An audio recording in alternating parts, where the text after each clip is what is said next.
Most people in Newcastle know the Grainger market. It was opened in 1835 to a huge fanfare and was considered Europe's largest and most beautiful market at the time. It was built in partnership with the builder and the architect Richard Grainger and John Dobson. Originally, the market was built in kind of two parts. So you had the 4 alleyways, which were all meat, poultry, and the arcade area, which is now the glazed area, was fruit and veg. Because what you have to remember is in those days there was no fridges, there was no coolers, so well-off people of the city used to send their staff here every morning and every lunchtime and every night time to buy meat and commodities to make their meals.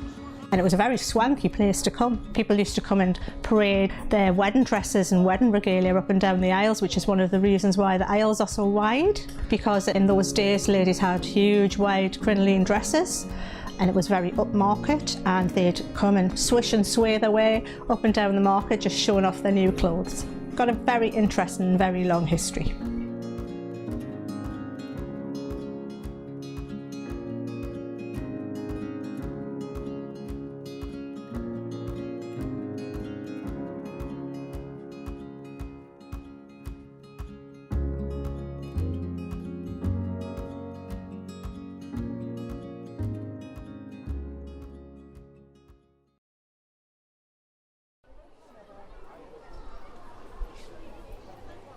My name is Nick Robinson and I'm the owner of Robinson's Pet Stores in the Grainger Market.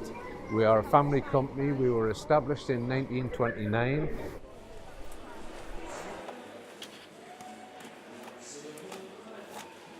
My name's Kevin Woon and that retro game shop. Been in the Grainger Market for 9 years now. Been trading behind the counter for about 20 years in total.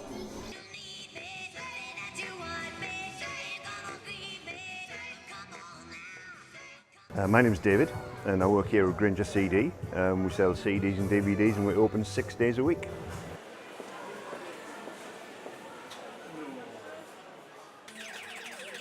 Best part of my day, 9 till 5. I love video gaming. It doesn't get any better. I never ever dreamt about being self-employed.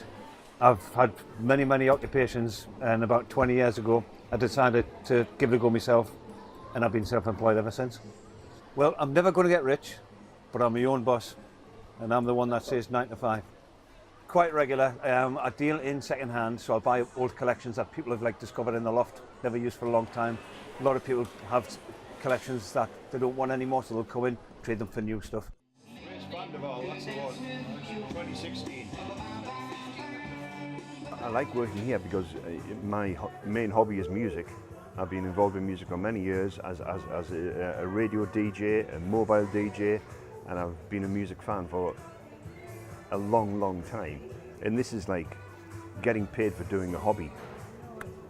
I mean, you could say I love Stevie Wonder, but then again I love Frank Sinatra, and I love this sort of stuff as well. It's just, if it sounds good, I like it. Well, within the market there is a community of businesses, so we all help each other out if we need to help each other out. If somebody needs any assistance, whether it be with, I've run out of packing tape, I've run out of bags, I've run out of till rolls, we just assist however best we can, because I know that if I run out of something, one of those businesses will help me out. As I say, I've been here 9 years now, and I've got a lot of friends in the market, a lot of colleagues who are close, and it's a good atmosphere all around.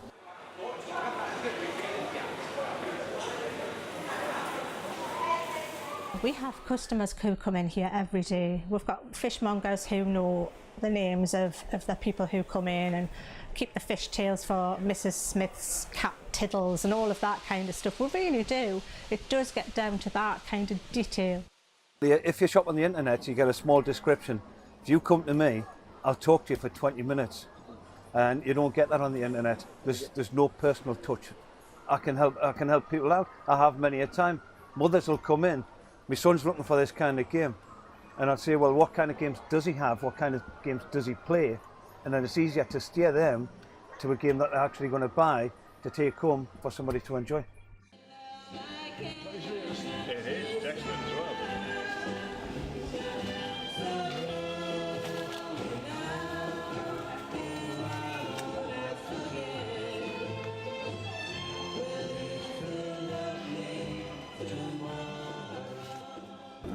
sort of age range of people who come here are maybe mid-50s upwards. We do have younger people, of course, but the main demographic tends to be in that age range. I think in that age range, as yet, they haven't really embraced the internet sort of streaming technology like Spotify and Apple Music and what have you. So they do still come here and buy CDs. And at the end of the day, a lot of people still like to have that sort of physical thing rather than having like a little MP3 file. Where is it? You can't see it, you can't feel it, it's just there. And if you have the physical thing where you can read the sleeve notes and look at the pictures, there's still an attraction there.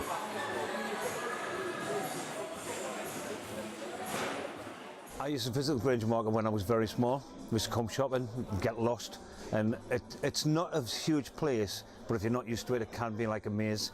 And the shops change constantly, so you never know where you're going. It's somewhere that I've been all my life. Since I was a baby, I was brought here by my parents. I've worked in here since I was a child. So I don't really have a remembering a first impression. The Grainger market is just something that's always been in my life.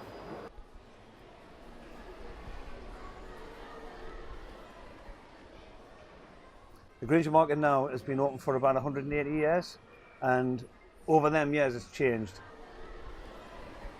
The market is a lot cleaner today than it used to be.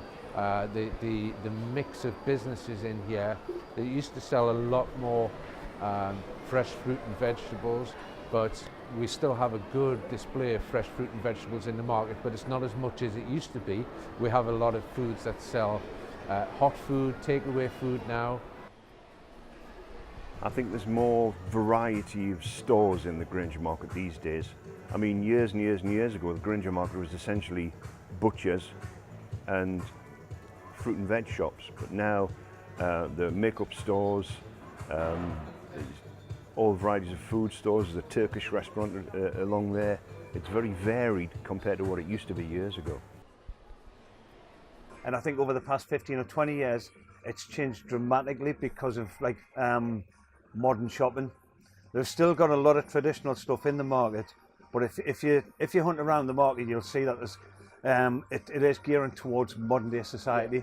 And I think the Grainger market itself still has a future as a shopping market, providing it keeps changing with modern times. I think in 10 years' time, the bare bones and the heart of the market will be there, but the offer and the look of and the feel of the market hopefully will be even richer. I think because it has such a tradition going back many years, it does have a future, but it's changing. And in the last 4 or 5 years, it's changed to such a massive extent where the stores in here are very different to what they used to be. It's a very sort of cosmopolitan market these days, and it does very much have a future. I just wish on winter days it was a bit warmer, that's all. Geordies are quite a hopeful kind of people. We're quite a positive kind of people. We love our city. I mean, good God, I don't think you'd find anyone who loved the city much more than Geordies do.